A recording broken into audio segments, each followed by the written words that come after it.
Hi, I'm Davita. I'm an addict. I was just talking to somebody before this workshop started and saying this is right where, figured out that this is right where I'm supposed to be because this is where I'm at in my recovery. I'm realizing that I had some good things happen to me and I don't think I deserve them. So that means that I'm still blaming myself and beating myself up over stuff that's happened in the past. So forgiving ourselves is a good topic for me. When I got into the program, like the rest of us, we were beaten. I was beaten. I was full of guilt and shame and just thought I was worthless and didn't deserve anything. In fact, I believed that I was going to get clean and not use and be miserable, and I deserved that. Recovery has shown me differently. When I got to the second and third step and started looking at a power greater than myself, and they said that, this power had to be caring and loving, I had to add forgiving because I felt I had never been forgiven for anything in my whole life. My family held everything, every little wrong that I had done in my whole entire life against me. And it didn't matter how different I acted, I was still judged by that. So I needed to know that I could be forgiven. And I can remember talking to my sponsor and going, and just beating myself up. And she looks at me and she goes, "When are you going to forgive yourself?" And it never dawned on me that forgiveness had to start with me until that moment. Just like every other spiritual principle has to start with me. If I'm not applying it in my life, how can I apply it somewhere else? Because I was a very unforgiving person. Somebody hurt me, man, I held it over them. I wasn't going to trust them again no matter what. And I said, "So how do you forgive yourself?" And she goes, "By not doing those things anymore." Because I was a single parent in recovery, so I had two small children that I used around and pawned them off with whoever I could. And I felt so guilty about that. And then she goes, "Are you doing that today?" And I said, "No." And she goes, "So let it go. You're not doing it anymore." So when you think about how terrible that was that you did that, just remember that you're not doing it today because this is a Just for Today program. And it slowly got better, that ache in my heart, because I was this horrible, terrible person. I realized, that I wasn't that person anymore. But I still wanted other people to forgive me because I was still pretty unforgiving, because it was just a little small step. And then, I came to realize through working the steps that, I still considered myself a victim and was blaming others for what they did to me. Not realizing that, when I was younger and I was a child, I was a victim because I didn't have a choice. I didn't have that choice when my, parents chose to beat me or molest me, or when, my sister and brother beat me up because they were bigger than me. Because I didn't have anywhere to turn, I could, tell my mom and dad all they wanted, but, I was blamed for everything in my household. I was their scapegoat so that they could function. So it took me a while to realize that I wasn't a victim and that I played a part in every instance that happened to me. And that before I could even begin to forgive somebody else, I had to forgive myself for my part in it. Because I'd sit there and, blame men for using me. Well, guess what? I was using them too. And it wasn't until I stopped using men to make me feel better that I could forgive myself for that and I could start forgiving them. And that's been this whole process in my life, through recovery. I have to look at my part. And early in recovery, I had big parts in it because I was still so active in my disease and the disease thinking. that I didn't know other ways to act.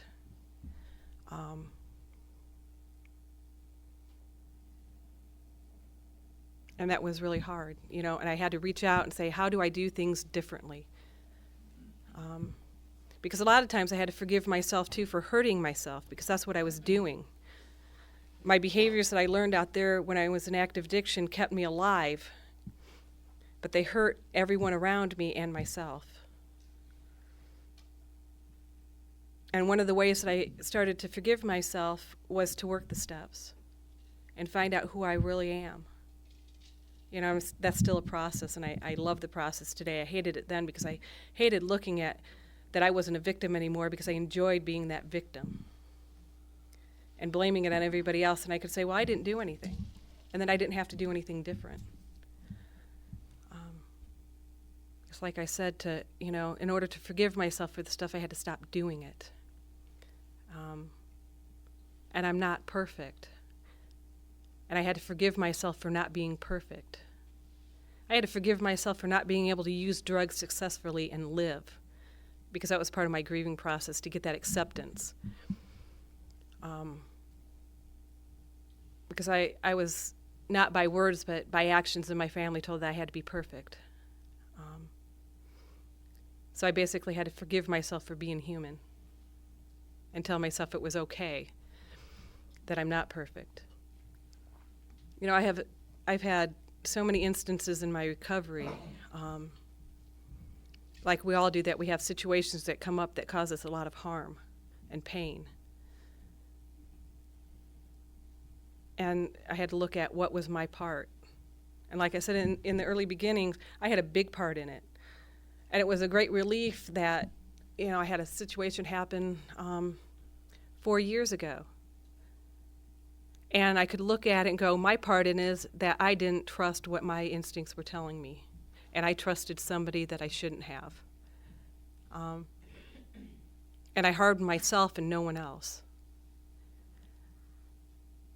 And that was awesome for me to be. I'm not harming people today, just myself. But in order to be able to forgive that person, I had to forgive myself first. And it took a lot of work with a sponsor to know what my part is, because I was responsible for everything that happened in my family, so I'm over responsible today, or I'm under responsible. I either take too much responsibility for my part or not enough. The ninth stuff talks about making amends, and I had to make amends to myself.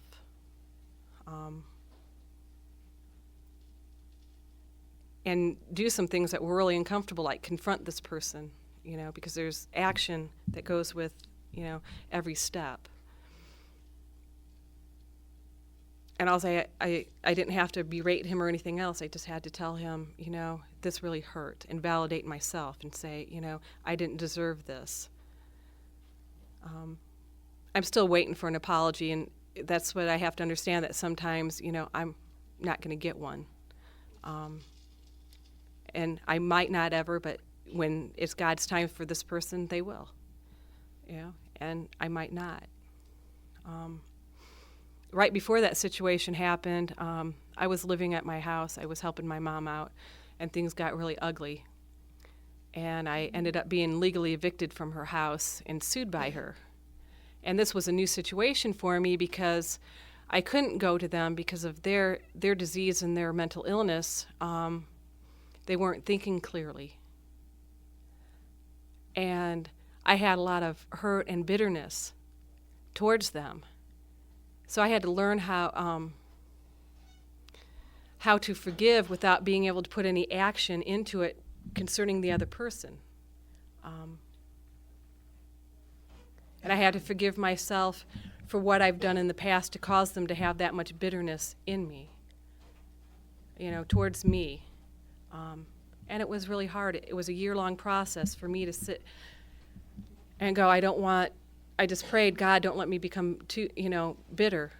Don't let me, hate. Because at this point, when I was living there, I didn't do anything in the present. It was all in the past that they couldn't let go of. And I just had to really focus on what I was doing different today.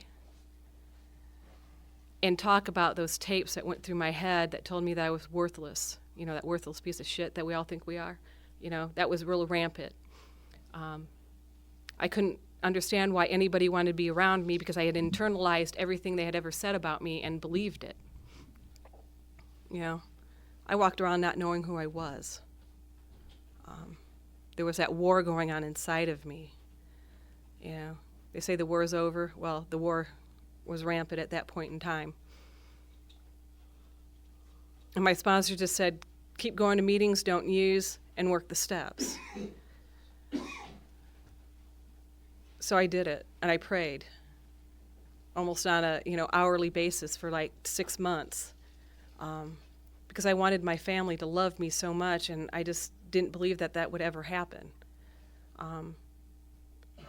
Today, as long as they are alive and I'm alive, there's always hope. But I had unrealistic expectations on them and what they're capable of. And then I realized I have unrealistic expectations of myself, that perfection came in. And unrealistic expectations about what love is, because in my family, you were loved if you were doing what they wanted.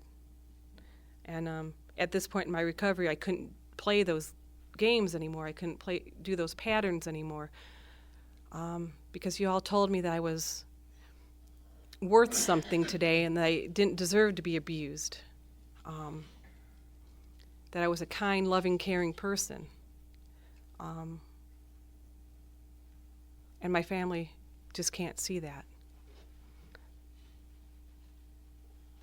And even though I had, worked the 9th step with them and made amends, I had realized that I made amends to them, but I didn't make amends to myself, and I hadn't forgiven myself yet. And my sponsor one time told me, my very first sponsor, I have a different one today, told me that, your higher power has already forgiven you. It's just up for you to let it go and let him. And that was like a freeing experience, After she told me, you're not your higher power, so get off it, basically. Because I was setting myself up as my judge, jury, and executioner, forgetting that I had this ultimate authority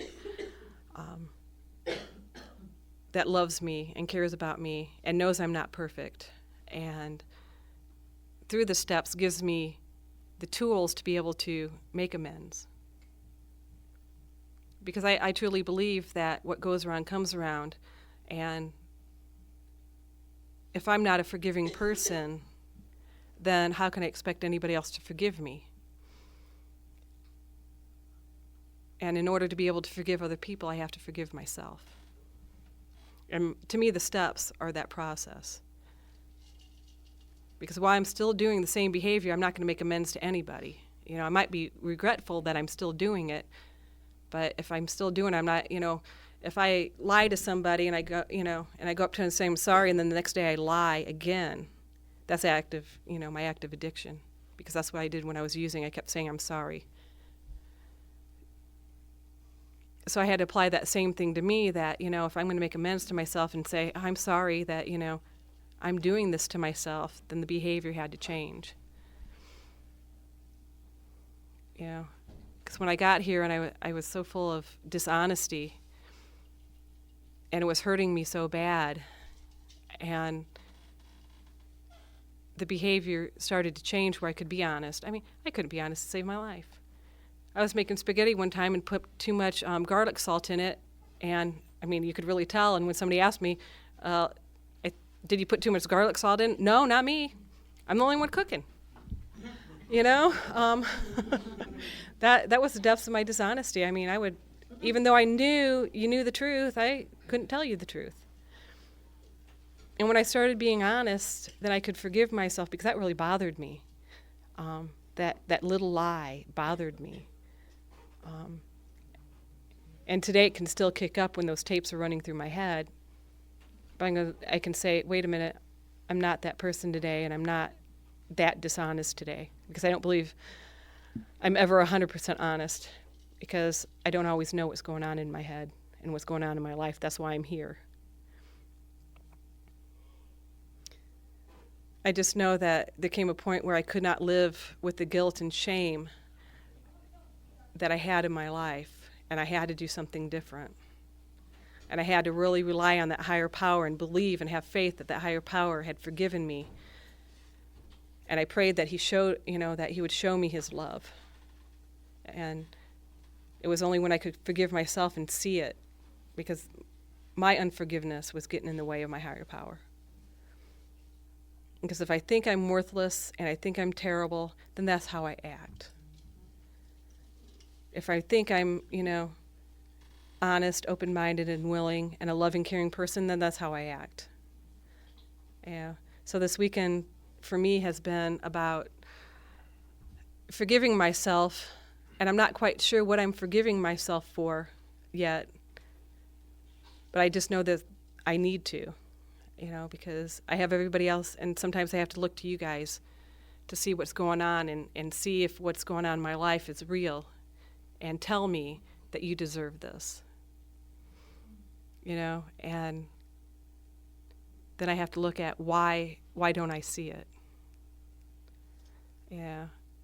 And I know part of the reason why I don't think I deserve anything good is because financially I'm not real responsible yet.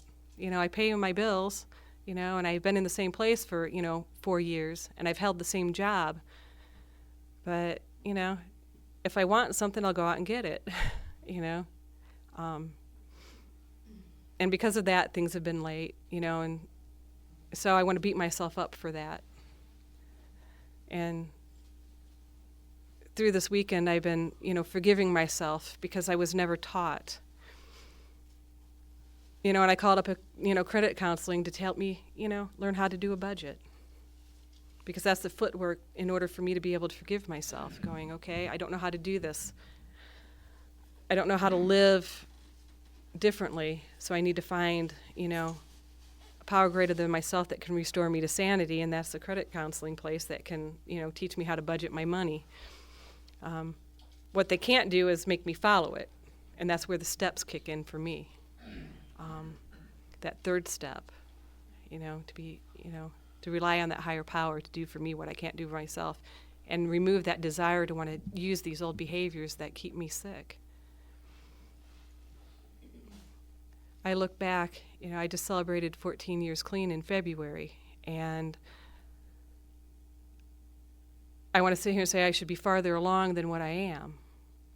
But I look at what I was when I got here, and I'm like, I've done a lot. My higher power's done a lot. But those old tapes will stop me, and saying you're worthless. And it's like, no. At one time, maybe I was, because in my active addiction, I had no value to anybody, even myself.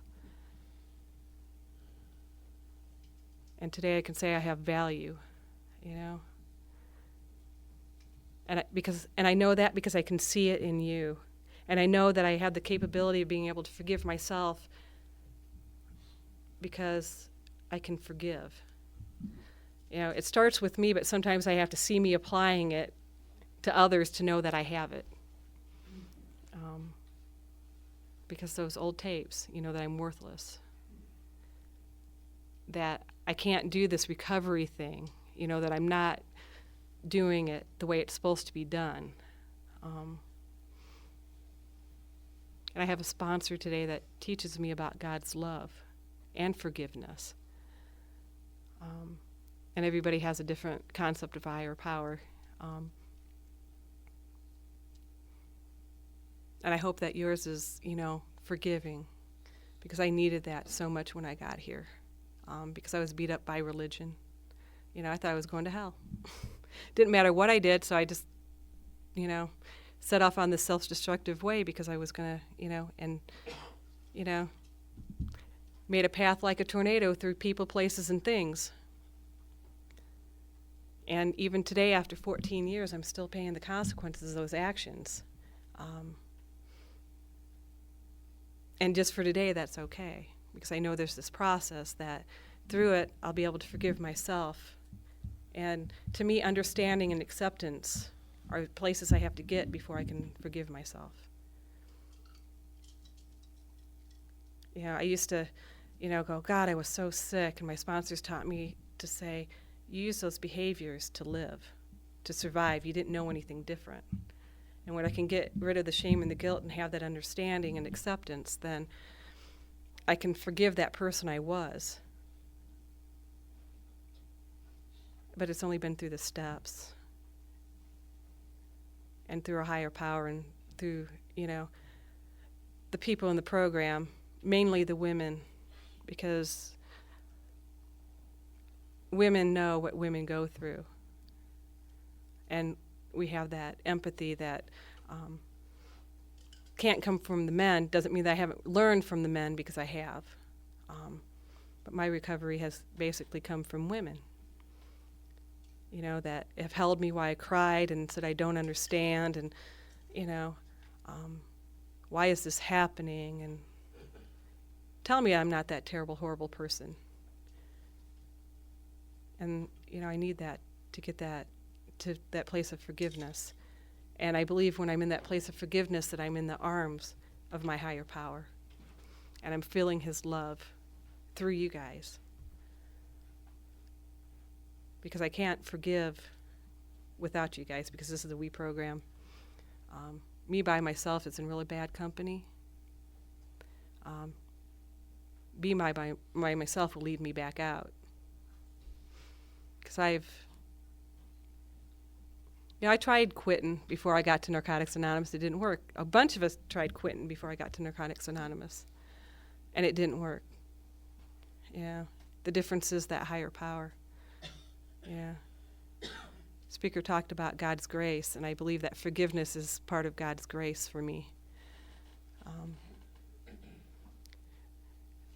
That's been paid for before I got here. Yeah. And I had all these wonderful things to say, and I said, I was saying, I don't know why I'm even thinking about it, because I never share what I'm going to, what I was thinking about, but it's like, well, that gets me out of the way and lets God work. I forgiving myself was, besides stopping using, was like the hardest thing that I had to do, because it was so hard. Because I was so used to looking outside myself to get forgiveness and validation, and to have to look inside myself. And I believe that there's this spirit and there's this little girl inside me that needs to be forgiven. And the adult that I am today has to do it. And if I think about it too much, it makes no sense whatsoever, and it's like kind of funky, and I should be committed because I'm hearing voices, but I know you all understand. And some days I just have to, look myself in the mirror and say, you know what, it's okay. It's okay. And, say, I forgive you for this. You did the best you could. Because when I was out there using, a 5-year-old child was making my decisions for me, because that's really when I started using. And they say you stop growing when you start using, so a 5-year-old was making my decisions, and I'm going to beat myself up for what a 5-year-old did? I wouldn't beat my daughter, up for the stuff she did at 5, or my son, because they don't know any better. And that's where, really the place that I got to was, I didn't know any better out there, and if I'm ignorant, how can I sit there and blame myself? I wouldn't blame a newborn for waking up in the middle of the night because they're hungry and disturbing my sleep, And when I can be there, it's a wonderful thing, where I can just say, you know what, I didn't know. And because when I get to that place and I feel somebody's harmed me, when I can get to that place with myself, I can get to that place with them and say, you know what, they didn't know any better either. They're just doing what they know. Because my new thing, we were talking about awareness, surrender, and growth in this process, and to me the process really gets down to is I do what I know until it doesn't work anymore, and then I continue doing it until it causes me enough pain that I want to change. Because I don't I know the things I did in the past caused people harm, but they kept me alive. So there's that, there's a fine line between saying, oh, I was, they served a purpose. And now they no longer serve a purpose. I can learn something different when I'm ready. I can have that understanding and acceptance that that's what I did, but I don't have to do it anymore. Because I think forgiving myself is very essential to my recovery. Because without it, I'd be stuck in the shame and the guilt. And I'm drawing a blank, so I'm going to say thanks a lot for letting me share.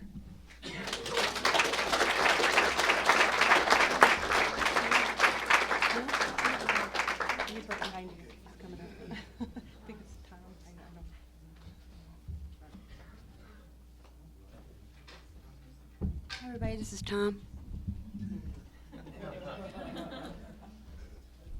Good morning, everybody. My name's Tom, and I'm an addict.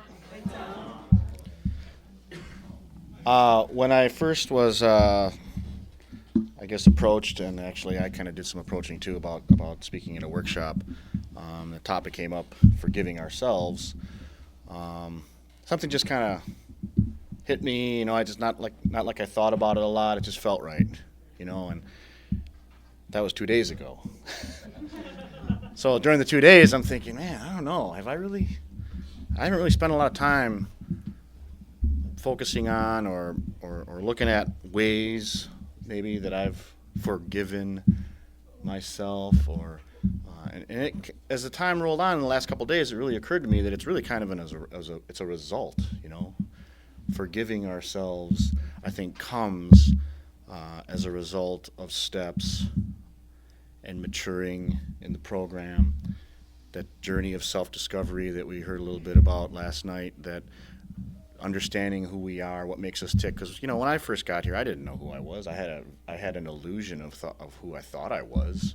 I had an image that I portrayed of people that I wanted them to think I was. But as far as forgiveness, I heard a guy share once that forgive is an action word, and it's like a forward in a book. Give first. Give love first. We don't call it post-giving, Well, I'll give after, After I get, then I'll give. And that's kind of the mindset that I had growing up, was that if I gave, I'd have less. So I'm not giving, man. I'm keeping. Coming to rooms of Narcotics Anonymous, exact opposite. We keep what we have by giving it away, Kind of one of those aha, oh, whoa. And I, like someone else was sharing, had all kinds of neat little things in my head that I thought I'd talk about. But I guess one of my short and sweet prayers was just, God help me share what needs to be shared, Not necessarily what I need to share, but what maybe there's people out there that need to hear, that I might be uncomfortable sharing.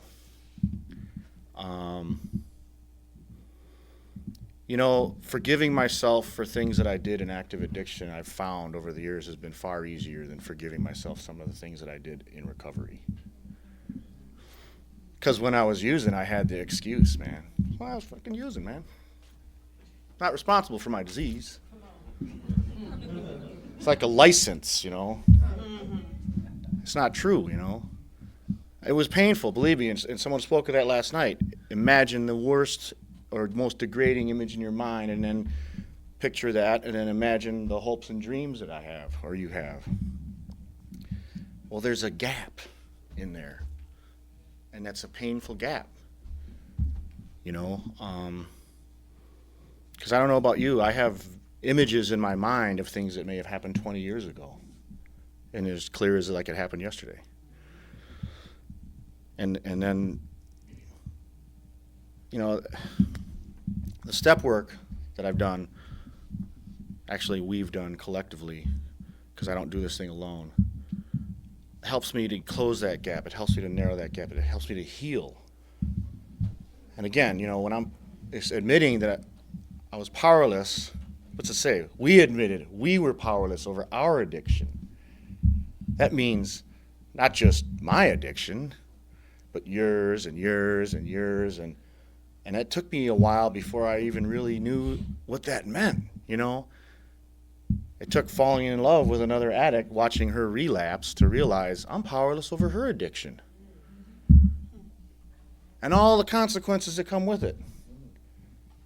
And yet, at 4 years clean, I find myself in the basement of a dope house trying to control the using addict.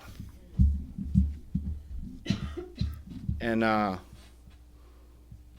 I've heard it said too, don't do as I do necessarily in recovery, because what I do might kill you. I try to work these steps to the best of my ability. I have an interpretation of the program of Narcotics Anonymous that has come over the years, and it may vary from yours, but it's the same program. It's 12 steps. Wherever I go, wherever I've been at, and no matter whatever convention or function I've been at, the readings are the same. The program is the same. What I take from that, how I walk away and go out that door and live it in my life, that may be different than the way you do it. And in fact, I find in my 9th step that that's probably very true. That the amends that I made for my active addiction seemed to have so much to do about the using, the drugs, the environment, the behavior, and I know in the 4th step I got to some places where I was able to identify character defects and underlying reasons why I was using and why I did these things. Well, shit, the basic tech tells us we use because we're addicts. I mean, shit. I don't have to. I was talking about this to a friend of mine about how, a tornado will rip through a town. Most of the town people will just focus on rebuilding the town, addicts, we like to analyze the whole dynamics of a tornado. Well, you see, it happens like this, and is that really important? I mean, does it say on the inside of our cover, this book was written by addicts, about addicts, for addicts? And I had to forgive myself. I guess there's a few things that come to my mind, that at 14 months clean, I relapsed, and that was in 1995. So, I got back to the rooms, and my sponsor says, well, when you learn to ride a bike, did you just hop on it and know how to ride it right away? No. Did you fall? Yeah. What did you do? Walk your bike home and park it in the garage? No. Got back on it. Same type of deal. I had to get back into this program, and this time I had a newer level of desperation. A deeper level of desperation, I guess you could say, that I was willing to do some things that I didn't even know that I wasn't doing before. I was staying clean, I was abstaining, I was going to meetings, but I don't think I was really focusing on, in that step 3, a God as I understand him. Oh, well, what is that understanding? And again, dissect the tornado. I got to go to the library to figure out what my understanding of God is, right? So I start reading all these books, on theology and world religion, and I'm looking at this stuff, man, Native American stuff, Buddhism, you name it, Catholic, the religion, and I'm seeing these similarities. I'm like, look at, man, it's all just a different language. It's all talking about the same thing.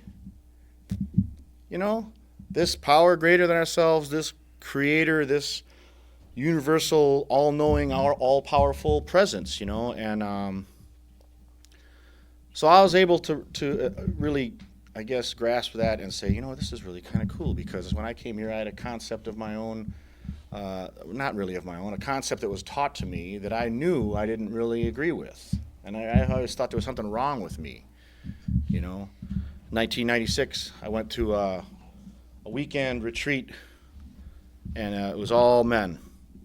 And we did this thing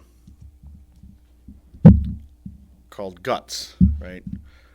Excuse me. So, get out on this 12 by 12 piece of carpet and ask a guy to play. We do a little role playing about what I had these issues with, and I had issues with disease of addiction. I've got diabetes. I've got kidney disease. I've got all these things going on that I have resentment at, and and feel unjustifiable. I feel justified in resenting, these things, right? So I asked this guy to come out, and he's playing my disease, and the facilitator says, well, what do you want to do about it? So I grab onto him, and I'm start wrestling with him. I mean, literally, we're physically wrestling on this mat. Sweat. 10 minutes go by, and all of a sudden I hear the facilitator say, stop! Look at where your feet are, right? I was completely off the mat. And he goes, how's that like your life? Right? I'm wrestling with these things that our power is greater than myself, and they're freaking wiping me right off the mat. Bing! Light bulb goes off. Oh, shit, All my life I've been fighting, trying to control, and trying to resist, trying to manage, all on my own strength, all on my own power. And I learned, I can have a God of my own understanding or a God of my own choosing. And so from that point, they said, well, do you think you could ask for help? And I said, well, what kind of a God would allow these things to happen?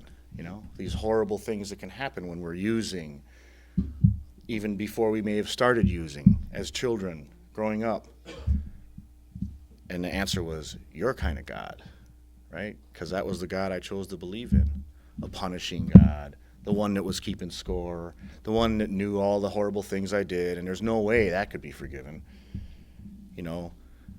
And just little things like that over time, I started to kind of really get in touch, a personal relationship with the steps, not just showing up and hanging around and saying, yeah, I'm glad to be clean today, pass, It's I had to become actively involved in my own recovery for me to get out of this program, what I've gotten so far, and which is freedom, Talked a little bit also this weekend about I have this inner world that I live in, my thoughts, my hopes, my dreams, my prayers, and then there's the outer world, the world I wake up in the morning to the sound of an alarm clock, and I get to go to work, and while at work I think about all the things that maybe I'm not at peace with, and so here this weekend, it's kind of like a glimpse into our inner worlds. We get to talk about how we're feeling about things. We get to talk about experiences in our recovery, things that maybe we're growing through or struggling with. And to me, that's forgiveness. When we give ourselves love, when we show ourselves compassion and understanding and practice principles that the text talks about, that the program talks about, that I had no idea of any of that stuff when I first got here. I knew how to lie and cheat and steal and con and manipulate. Honesty, forgiveness, compassion, empathy. I think it's an action word, and that when we do these things, when we do show up, go to meetings, share, participate, be vulnerable, open up, take a chance, we might get hurt. I had a sponsor in South Carolina tell me, there's nothing that we can fuck up that the 12 steps can't unfuck. Now, it's not meaning that it'll just erase it and make it go away. It just means that we have a way to deal with our shortcomings. We have a way to deal with things that we don't like about ourselves. Judgments, self-criticism. Who's more critical about ourselves than our own selves? I was saying that the other night. If I talk to you, or if you talk to me the way I talk to me, I'd have to kill you. And I don't know where that comes from. I really don't. I don't know why. If it's just another aspect of the disease of addiction that loves to feed on guilt and shame and remorse and a little thing that a normie, whatever those are, would just brush off and say, what? No big deal, man. Don't worry about it. We'll fix it. Whatever. It's not a big deal. It'll weight me down. I'll be like, oh God. And it's better today. I will say that. I want to try to always talk about the flip side, that we can talk about the mess, but there's always a message, and it's like sometimes we got to sort through that mess to find the message. And I always try to no matter how bad my day is going, try to end it with, at least I'm not where I was. I may not be where I want to be, but thank God I'm not where I was. And at least I have some hope. And even if I don't have hope, I know I can find people in the rooms that have hope. My sponsor used to tell me that, He'd be on the phone with me, and I'd be going through some shit, and he'd say, do you hear the insanity in your voice? Do you hear what you're saying? Yeah, but I don't fucking care. Right now I'm just in that mode. I don't care right now, and it could be with several years clean that I'm powerless again. Suddenly find myself unmanageable over decisions that I've made that I thought I should have known better. I should know better at 9 years clean. Well, who says? Me? Well, there's a reliable source, don't check it with anyone else,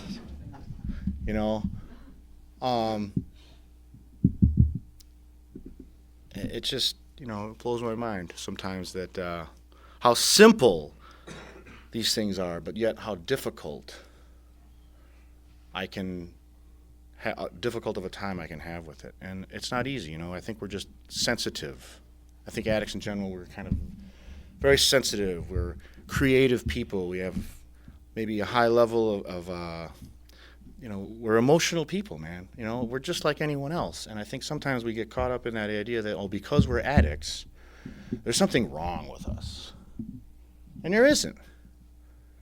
It's like I wouldn't kick myself because I'm a diabetic. Wouldn't kick someone because they're in a wheelchair. We have an illness. If it's left untreated, we're going to do some freaking whacked out shit. And that's the nature of it. And, we close meetings in north central Wisconsin area. That's where I'm from. It's a small area.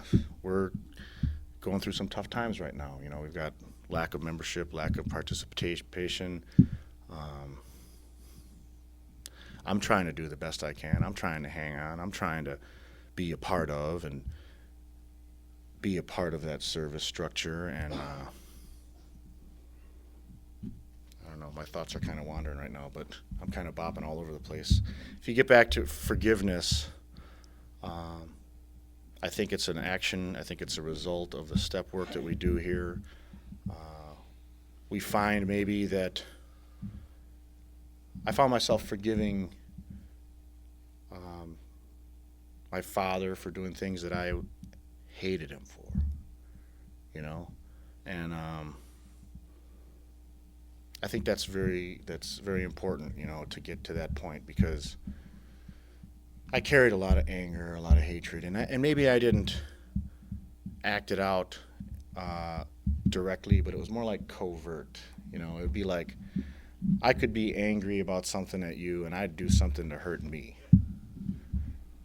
not even knowing that I'm doing it. And then I'd sit back and go, what the fuck happened, man? How did that happen,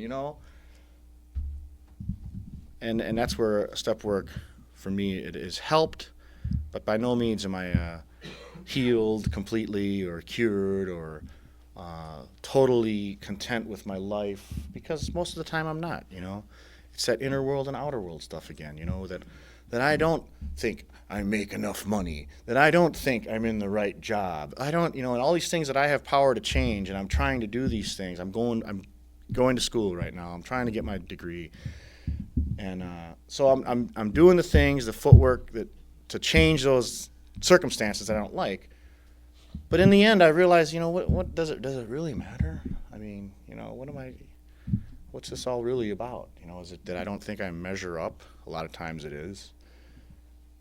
Oh, I'm 42 years old. I have friends that are 42, and they have families, and they have swimming pools, and they have 2-car garages, and I'm like, and I'm renting a house. I must be a freaking loser,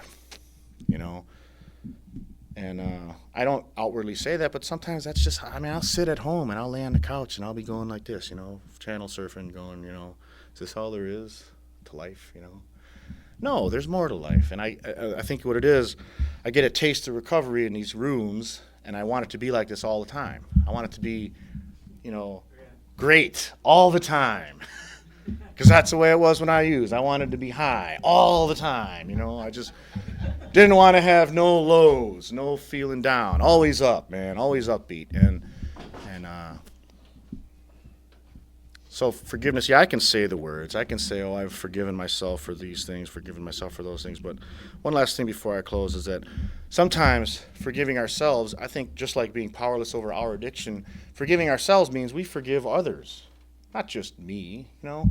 I don't just forgive me. I forgive other people in the program because steps, this program, this way of life has allowed me to enter into opportunities I never thought possible.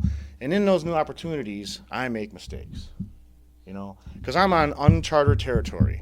I'm doing things I've never done before, clean, you know. They say somewhere it's written, you know, that we will experience things clean that we had experienced using.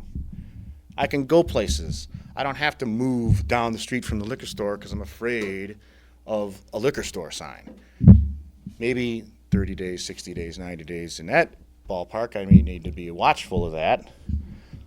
But today I have freedom, man. Freedom from active addiction. I can make choices, and I got steps to help me with that.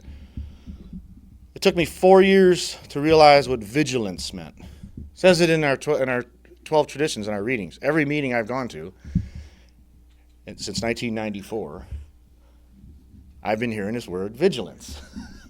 I thought I knew what it meant until I looked it up in the dictionary. You know? It means to be watchfully aware of danger. Right? 4 years clean, walking into a dope house. What danger? I can do this, you know. And it was just stuff like that, you know, putting myself in situations that were very dangerous. And so today I'm a little bit more leery or apprehensive about that. Now, this woman that I was involved with, you know, we had this on-again, off-again relationship, and I know you, none of you know anything about that, so I can expound on that a little bit. I had taken a job in Columbus, Ohio, and moved. I was living in Rockford, Illinois at the time, so I moved to Columbus. And before I moved there, I knew where the meetings were because I got on a website, right? Checked some resources, had some phone numbers. I knew where I was going before I even got there. That's a gift. That's something. That's program in action right there. You know, don't go into something blindly. You don't know where you're going, and so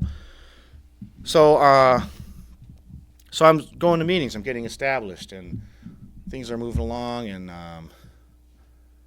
you know, I met this girl in Columbus, and we were really having some fun together. I mean, just everything about it was, you know, it was new, it was exciting. I mean, we spent quality time together, and so I'm like thinking, man, I'm just so done with this other woman in Illinois, you know. And then she showed up in Columbus, right? So I won't get into all the details, but I mean, she wasn't clean. She was like, we were going to do this. Oh, well, we'll get you hooked up in a treatment center, and we'll do this, and we'll do that right away. It's like I jumped into this role, some savior role, that I was so away from that, but it was so easy to jump right back into them old boots, you know. And it almost felt like it was against my will. It almost felt like I was doing this stuff without any control. And I don't know if that's true, but that's how it felt. So I went back to let this girl back into my life, and this new friend that I made in Columbus, Ohio, I basically just bailed. I mean, we packed up our shit and we left. We left Ohio, and I never saw or heard from this girl from Ohio in the last 4.5 years. Now, every year, though, since then, so I ended up marrying this other girl from Illinois. We married. We were going to have a baby. She was 5 months pregnant. She relapsed again after being clean for 13 months, and we lost the baby, and I ended up divorcing in 2003. But all along that time, I'd be going to this convention in Rockford, Illinois. And while I was there, I knew like Mr. Bill. He sells jewelry. He's from Columbus, Ohio, and I'd be asking, hey, what's up with this girl that? And I'm not going to use her name, but from Ohio, and I don't know if I know her. What she look? I'd be describing her and all that stuff. And another year would pass. Be thinking about her, looking through all my shit. Where's her? I gotta have her phone number on here somewhere. And so the last year convention in 2005, April 2005, just a month and a half, 2 months ago, there was a guy there that was selling jewelry, and we exchanged email addresses. Well, I had a picture of this gal from Ohio, so I emailed it to this guy in Ohio, and he did some checking, got her phone number. I was able to make contact, right? So after 4.5 years of not knowing her, where she is, how she's doing, what happened, not ever even to be able to say goodbye, I was able to find and wanted to know. I said, well, first of all, you might want to ask if she minds hearing from me, because if she doesn't, I'll understand. I'm not gonna. I have an amends to make. For getting real close to someone and then just bailing without even saying anything. Abandonment issues, and because that's what I did when I was using. I'd be freaking living with people, and we'd be having a good old time. When the shit hit the fan and times got tough, I had your shit and I was gone. See ya. And I felt bad, man. 4.5 years, I never stopped wondering or thinking. So she, sure enough, she said, yeah, go ahead. He can call. So I called her, and we was talking for a couple weeks, and comes to find out, I have never been to this function. I have never heard of this function. If I have, it didn't register. I'm sure maybe I've seen the flyers occasionally in Rockford sometimes, but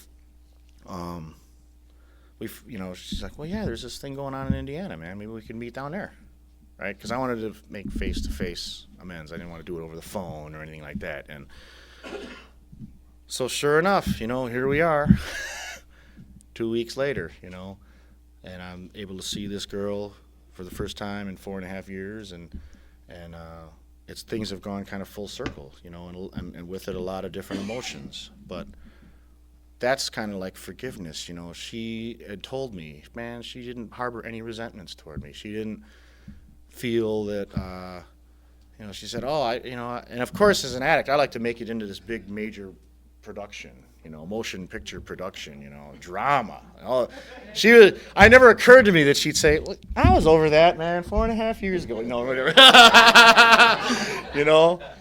I thought I was carrying this shit with me for that time, but I didn't feel right. I felt like I had to go through what the steps kind of guide us to go through. And I was there, man. I was there on that, making that amends. And that's a miracle to me that I can even be a part of something that allows that to happen, because we don't always have that opportunity. I know I have had a hard time forgiving myself for people asking me to be their sponsor, and I'm thinking I'm sponsoring them, and I don't hear from them, and the next thing I know, I hear that one guy, at one time he had 15 years clean, he relapsed, and when he asked me to be a sponsor, I was honored. I thought, man, at one time this guy had 15 years, he's asking me to be his sponsor.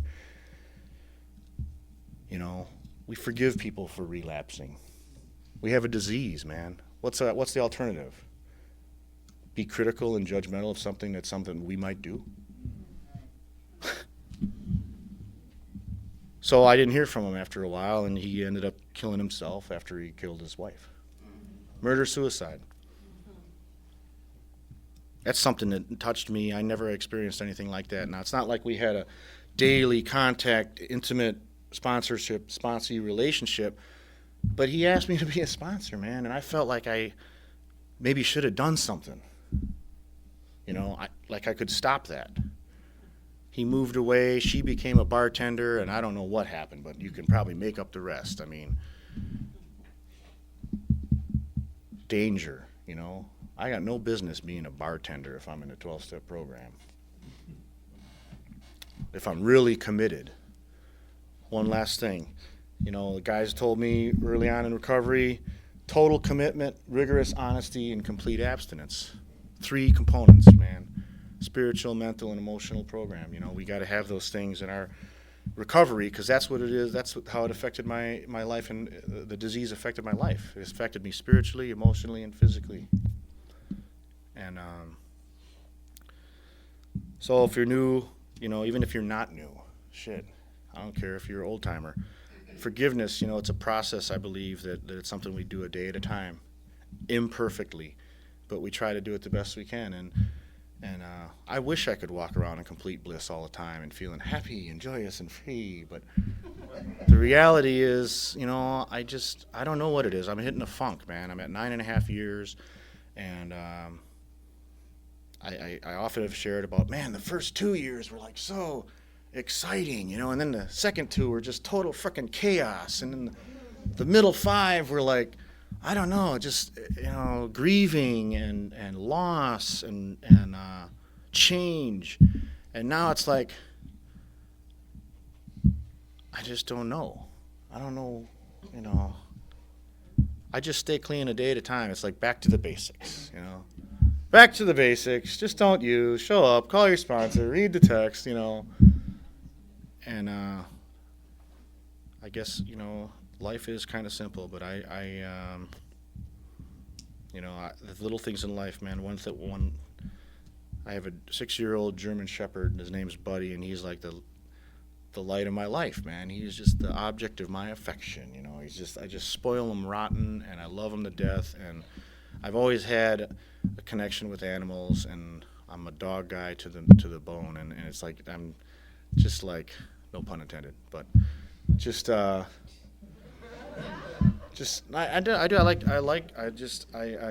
feel like sometimes I want to share where I'm at when I'm at home, you know, as far as I don't have a real exciting life, you know. I live in a town that has 1 meeting a week, and or I can go to the other fellowship. I've done it. Tell you what, I feel out of place, man. I mean, I'll be honest with you. It's like,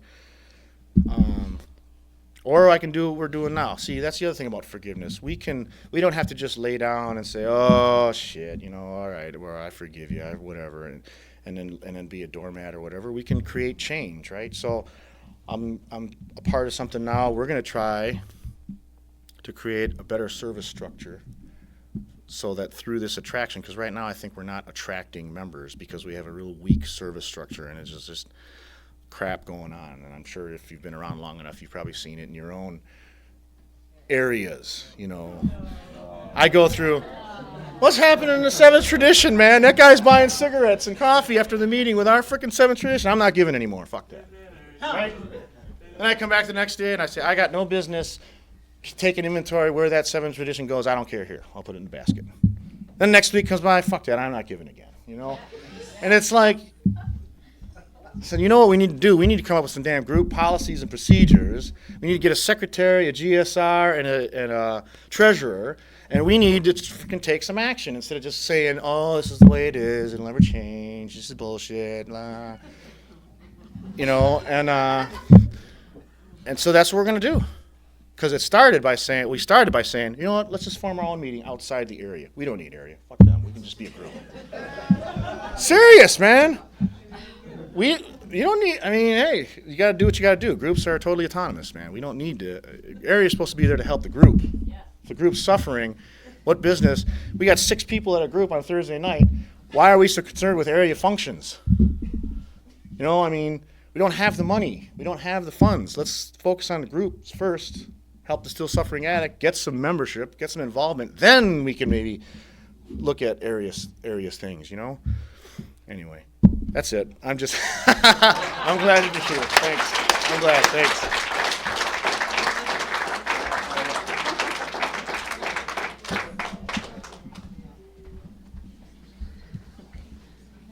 Thanks, Tom.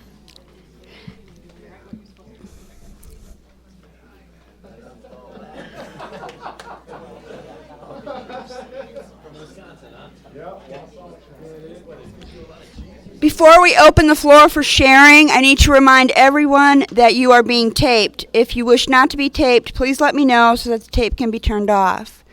So here, it's opened up.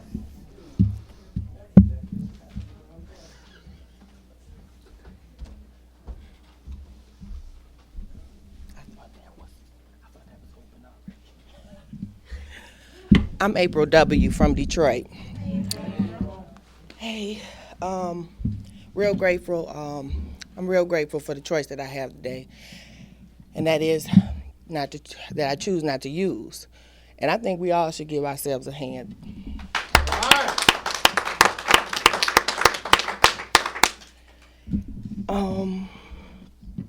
Let's see. Today is a good day. Today is my birthday. Thank you. Thank you. And on one hand, I want to say, yeah, this is a good day. This is my 8th year clean, with 8th year clean birthday. But then on the other hand, here I go. It's like a part of me says 20 years ago today, I can remember it like it was yesterday.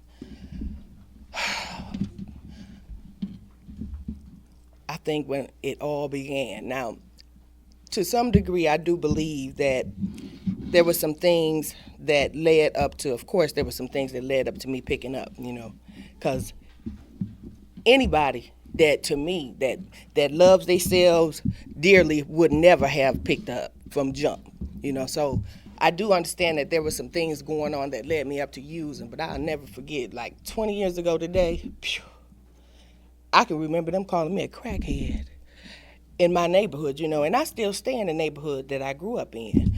And, it's to some degree, it's hard. It's ironic that we're talking about forgiving ourselves, because since I've been in this process, I have really believed that I forgave myself, only to find out that I still got some work to do. I need to be forgiving myself for real, because I deal with a lot of anger, a lot of resentments, a lot of shame, regret. A lot of things are coming up, and they keep resurfacing. That's how I know I haven't forgiven myself. It's kind of funny, we on this at this workshop of forgiving ourselves. I just know it's a lot of work that I got to do, and now that I'm, like I say, I'm still in my neighborhood. So I'm raising my kids in my neighborhood, and they go to the same schools I went to, and it's a lot of stuff that's coming up now that I'm raising my kids, and it ain't easy, because sometimes I want to just say, fuck this shit, really, not to say I want to go get high, because I understand that ain't the only option today. I understand that.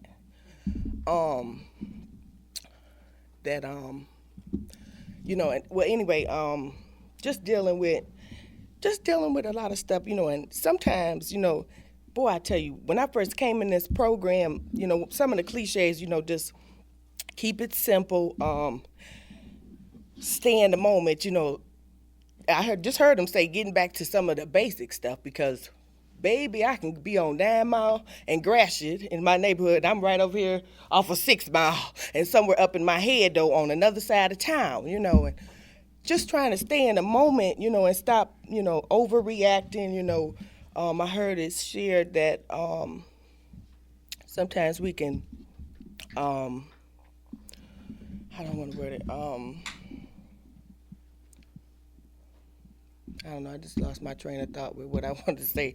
Well, I heard it in another workshop, what a sister was saying when she was sharing, though. But anyway, it was something I wanted to say.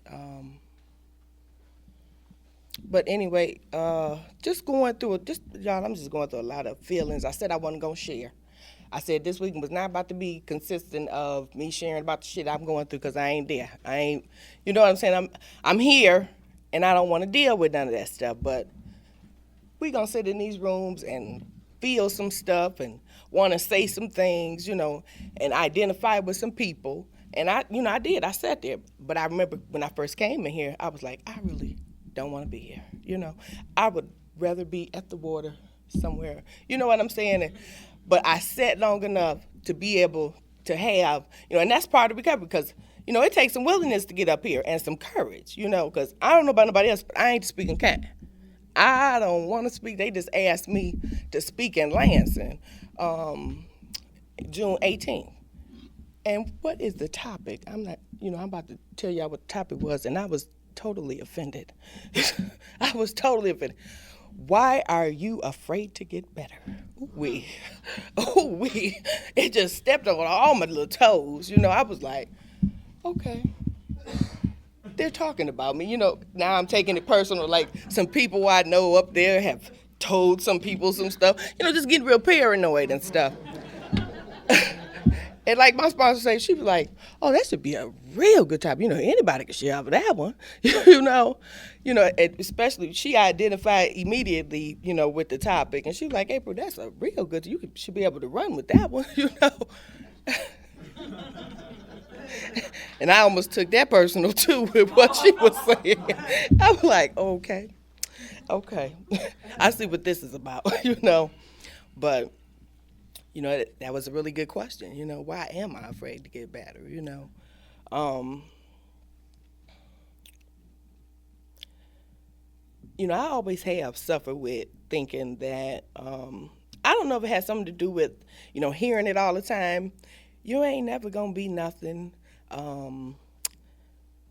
What was the other one? You don't know how to do nothing.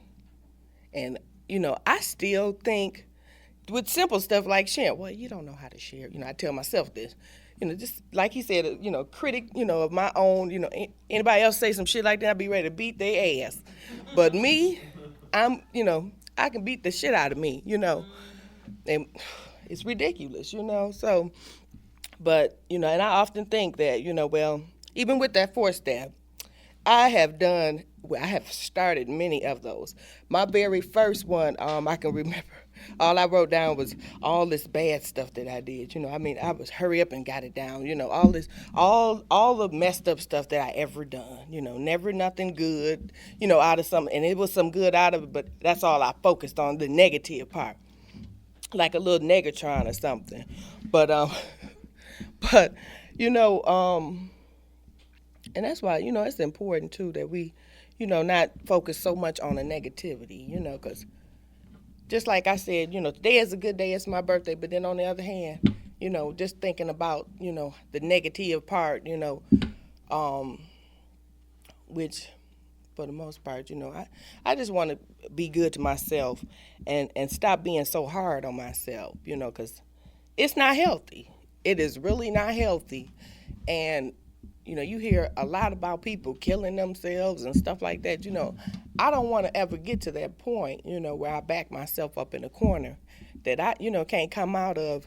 And it don't necessarily have to be come out of clean, that I won't come out of, period, So,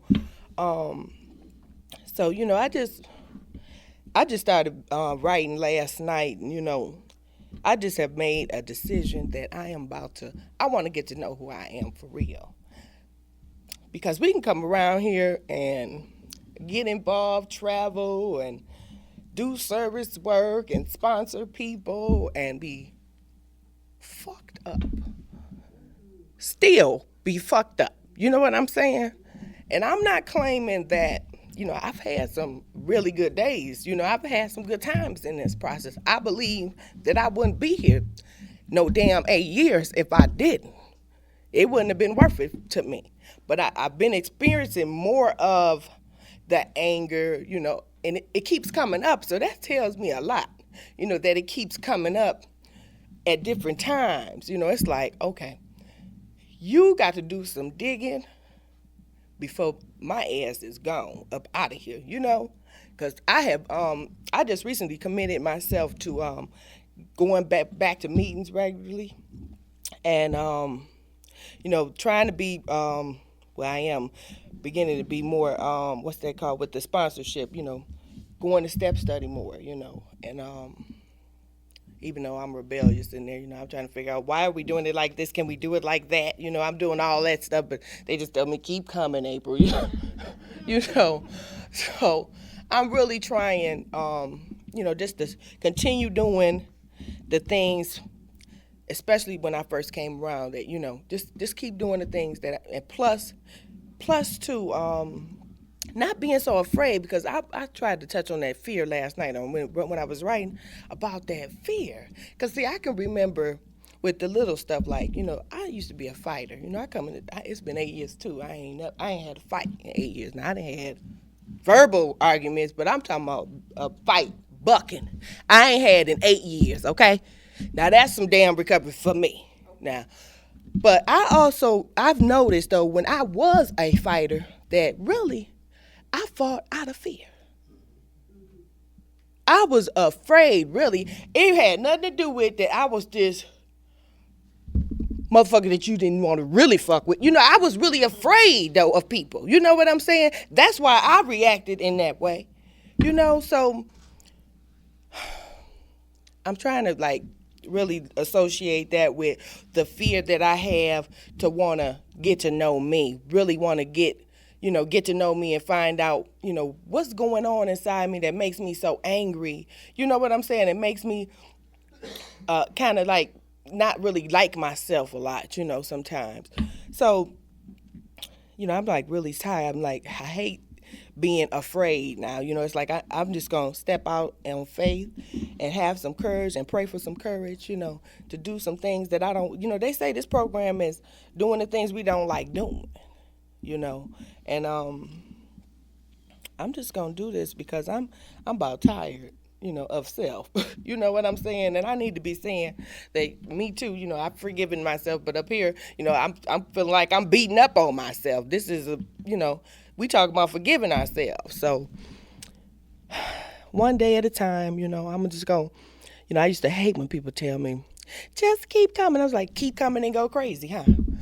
But I'm going to keep coming no matter what, and continue, to work on change, because, that's really recovery, working on change. And I know it's a process, because I'm a firm believer that they say we don't recover at different rates. Because what would we be like, all of us on the same page in recovery? Ain't nobody doing nothing wrong. Everybody just recover. That ain't real for me. That ain't even reality. So we all have different rates, that we recover at. And I know that my experiences, good and bad, can help somebody else, that might be coming behind me, that might have to go through the same thing that I'm going through, So I'm just going to keep coming, y'all. Thanks for letting me share. Thanks, April. Thank you.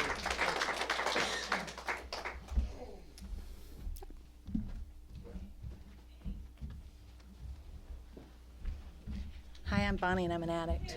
I really wanted to come up here and share because what really worked for me when I got here was people talking about those steps working in their lives.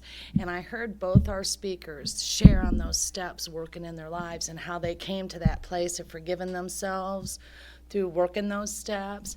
So I just wanted to share a little bit about how that worked for me. And I decided, because there was so much to forgive myself for, that I just wanted to focus a little bit on my parenting and my parents and how I had settled for, my parents did the best they could with what they had, and that to me was supposed to be my basis for forgiving them. They did the best they could with what they had. And then, it's funny working these steps and getting through 4 and realizing that I played a part in my life and I wasn't a victim, and getting to 5 and really admitting it, getting it off the paper and saying it, yes, I played a part in my life. I wasn't a victim of bad parenting. They quit parenting me. Hell, I was on my own from 14 years on. Even though I was still a child, their parenting ended then. The rest of that was my choices. And then getting into 6 and realizing about these patterns and these character defects and how I act out on them, and finding a willingness to not want to continue that. And then getting to 7 and asking for help to change that. And now getting to 8, It was so funny because everybody always talked about 4 and how bad 4 was. Stay away from step 4. Step 4 is horrible. And I thought, man, step 4 was nothing compared to 8, because step 4, it was okay once I started getting to write about all the things that I had done wrong and all the things that I had done right, and it was freeing. Well, I did those things to somebody. And in 8, I had to talk about those other people I did those things to. And to me, that was very painful. to actually put names on my stealing and names on my cheating and names on my lying and names on my neglect and names on my manipulation. And then again, to make another decision that I didn't want to go about living my life like that anymore. And to work on correcting that behavior and forgiving myself. So it came to my parents. And then the truth that was revealed to me was, you know what, they did do the best they could. But it was a pretty lousy job, And being able to look at the way that I parented my children and see that same pattern. You know what, I did the best I could. I was high every day. How much could I do? And then the disease progressed and got worse. And it was a pretty lousy job. And being able to admit that. And I remember the beginning of my recovery and having so much guilt and shame from the way I was unavailable to my children that they could manipulate anything they wanted out of me.